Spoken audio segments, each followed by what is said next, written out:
zal jullie zo meteen meenemen op ons dagelijkse uitstapje. Eerst even de zweep wegbrengen. De zweep wegbrengen laten we maar voor wat het is. Er kwam een menwagen langs. En dat is eng. Oeh. Oh. Doe maar. Oeh. Doe maar.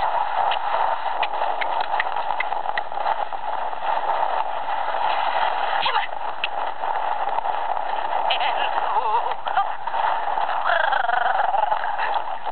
Oh. Oh. Nou, dat is waar wij altijd crossen, zeg maar. Oh, oh. Waar ze nu een beetje heel graag heen wil. Dat is een van mijn springmaatjes.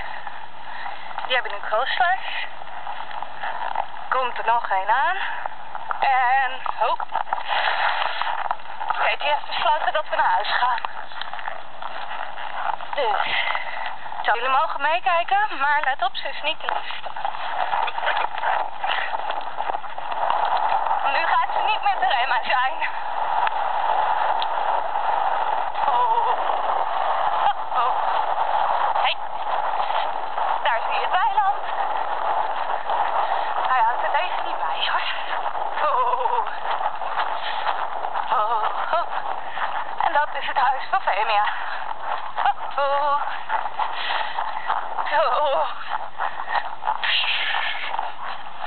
Rustig. Goed zo. En dan gaan we nu altijd gewoon nog even een stukje stappen over de grond. Dat is goed voor de beestjes.